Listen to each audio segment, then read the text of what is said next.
Le grand atrium de la propriété Langston baignait dans la lumière du soleil, filtrée à travers de hautes baies vitrées et encadrée par des colonnes d'un blanc crème. Les chants d'oiseaux s'échappaient du jardin intérieur, mais l'atmosphère à l'intérieur était lourde, tendue. Monsieur Roland Langston, âgé de 61 ans, était assis dans son fauteuil roulant, comme à son habitude, une jambe plongée négligemment dans une bassine d'eau thérapeutique. Son visage, marqué par les années mais toujours empreint de fierté, portait les traces indélébiles d'une amertume persistante. Son corps, autrefois athlétique, était paralysé de la taille jusqu'aux pieds depuis près de 6 ans, à la suite d'un accident d'hélicoptère qui lui avait brisé la colonne vertébrale et anéanti son esprit. Tous les infirmiers avaient abandonné. Tous les thérapeutes avaient renoncé. Même le personnel marchait sur des œufs en sa présence. La seule personne encore assez courageuse pour le pousser dehors chaque matin était Amala, une femme de ménage noire de 28 ans, originaire des faubourgs de la ville. Elle portait un uniforme noir impeccable orné d'un tablier blanc, sa peau sombre luisant de sueur sous le soleil matinal. Ses mains, gercées par le nettoyage des sols de marbre et le polissage des rampes en laiton, trahissaient son labeur. Elle ne parlait que lorsqu'on s'adressait à elle, non par peur, mais par prudence. Monsieur Langston n'était pas connu pour sa bonté. Alors qu'elle s'agenouillait près de lui pour vérifier la température de l'eau, Roland laissa échapper un rire sarcastique. « Tu sais, dit-il, sa voix basse et amère, si tu pouvais me guérir, je t'épouserais. » Amala se figea.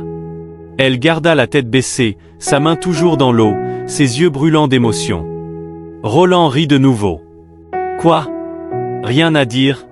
Tu ne vas quand même pas me dire que tu crois avoir une sorte de magie dans ces petites mains. » Lentement, Amala releva les yeux. Pour la première fois, elle croisa son regard directement. « Je crois en la miséricorde, dit-elle doucement. Et je crois en des choses que vous ne comprendrez jamais. » Roland haussa un sourcil. « Vraiment ?» Elle hésita, puis se releva et essuya ses mains sur son tablier. « Vous riez, monsieur Langston, mais j'ai prié pour vous chaque jour pendant 2 ans. Même quand vous m'insultiez, même quand vous jetiez des objets, j'ai demandé à Dieu de vous rendre l'usage de vos jambes, parce que je ne souhaiterais votre douleur à personne. » Il la dévisagea, ses lèvres s'entr'ouvrant légèrement. « Tu as prié pour moi. » Elle hocha la tête.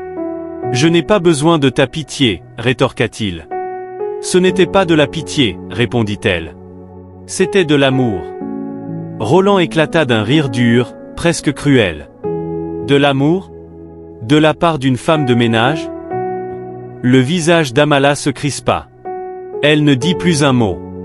Au lieu de cela, elle s'agenouilla lentement, posa délicatement ses 2 mains sur les mollets de Roland, et ferma les yeux. Le rire de Roland s'arrêta net. Son toucher était léger, à peine plus qu'un murmure sur la peau. Mais quelque chose d'étrange se produisit.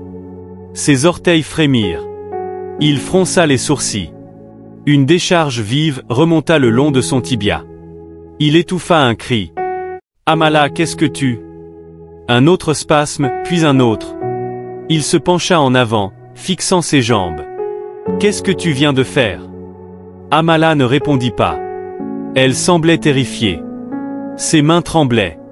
Ses lèvres remuaient en une prière silencieuse. Puis, son pied droit bougea. Ce n'était pas grand-chose, juste un lent mouvement maladroit des orteils. Mais pour un homme qui n'avait rien senti ni bougé sous la taille depuis 6 ans, c'était un séisme. La respiration de Roland se bloqua dans sa gorge. Il agrippa les accoudoirs de son fauteuil. « Tu as vu ça? Mon pied, Amala, tu as vu ça ?» Des larmes coulaient sur le visage d'Amala. Elle hocha la tête, mais resta muette. Roland frappa le côté de son fauteuil. « Bouge encore. Bouge, bon sang. » Le mouvement cessa. Le silence s'installa. Il la regarda, recroquevillé à ses pieds, pleurant, son visage mêlant peur, espoir et confusion. « Qu'est-ce que tu m'as fait, bon sang ?» murmura-t-il. « Je ne sais pas, balbutia Amala. Je voulais juste que vous ressentiez quelque chose. » Roland fixa sa jambe. « Va chercher le médecin maintenant. Dis-lui ce que tu as fait. » Elle secoua la tête. « Ils ne me croiront pas. Vous-même, vous ne me croirez pas demain. » Il essaya de se lever, Mais ses jambes, encore faibles, restaient prisonnières. Pourtant, quelque chose avait changé. Il avait senti. Il avait bougé point. « Amala, dit-il plus doucement, qui es-tu » Elle croisa son regard. Juste une femme de ménage. Une femme de ménage qui croit que l'amour peut guérir même le cœur le plus cruel. Puis elle se leva, essuya ses larmes sur le bord de son tablier et s'éloigna, laissant Roland seul dans l'atrium, les yeux rivés sur ses orteils. Il n'avait pas bougé à nouveau, mais il l'avait fait une fois, et cela suffisait à ébranler tout ce qu'il pensait savoir. Pour la première fois depuis des années, Roland Langston ne pensait ni à l'argent, ni au statut, ni à ce qu'il avait perdu. Il pensait à elle et à ce dont elle pourrait encore être capable. Pendant des heures après le départ d'Amala, Roland resta dans son fauteuil roulant, fixant ses jambes, attendant qu'elle frémisse à nouveau. Mais elle restait immobile. Immobile, mais pas morte. Ce mouvement unique, ce tremblement des orteils, tournait en boucle dans son esprit. Il n'avait pas rêvé. Il l'avait senti.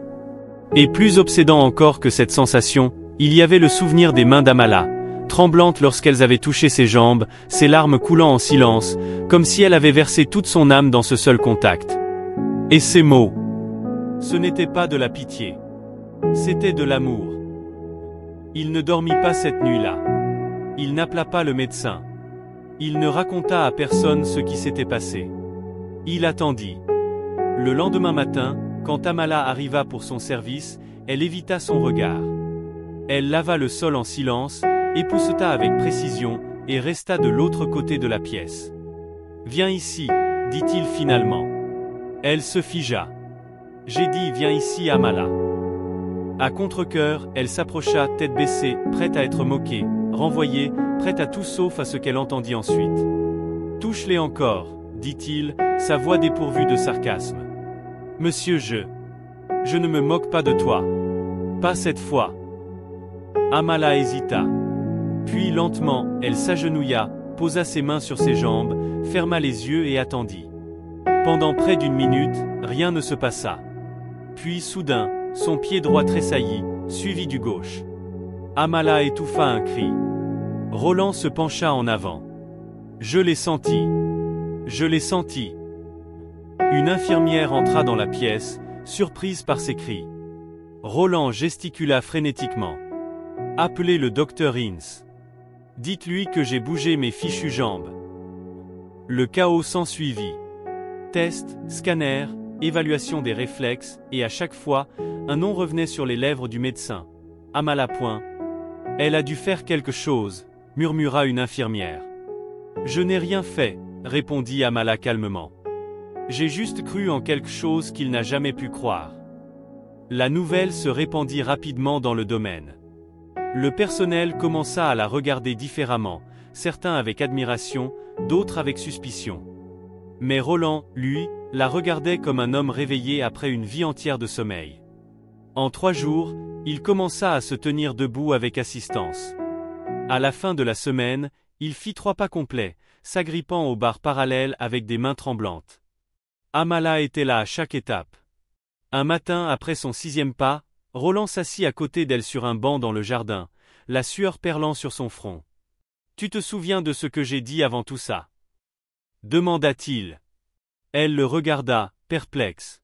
« Que si tu me guérissais, je t'épouserais. » Elle déglutit. « Vous plaisantiez. »« J'étais cruel, corrigea-t-il. Mais je le pensais. » Un silence s'installa. « Je ne m'attends pas à ce que tu dises oui, poursuivit-il. Bon sang, je ne t'en voudrais pas si tu partais et ne revenais jamais. J'ai passé des années à répandre mon amertume dans chaque recoin de cette maison. Et toi, tu m'as rendu mes jambes.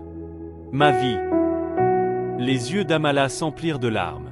« Je ne l'ai pas fait pour une promesse. »« Je sais, » dit-il doucement. « C'est pourquoi j'en fais une nouvelle. » Il se tourna pour lui faire face pleinement. « Épouse-moi, Amala. Pas pour ce que tu as fait, mais pour qui tu es. Parce que j'ai vu plus de force dans ton silence que chez tous les hommes avec qui j'ai fait des affaires. Parce que la seule fois où je me suis senti vraiment vivant depuis l'accident, c'est quand tu as touché mes jambes, et que tu n'as pas reculé devant l'homme que j'étais devenu. » Elle resta sans voix. Je ne te presserai pas, ajouta-t-il. Mais mon cœur n'est plus paralysé, et c'est grâce à toi. Amala essuya ses larmes. Puis, lentement, elle posa sa main sur la sienne. J'ai prié pour votre guérison, murmura-t-elle. Je n'avais pas réalisé que je guérissais aussi. Il sourit. Quelques semaines plus tard, le domaine organisa une célébration. Mais elle ne concernait pas seulement la guérison de Roland.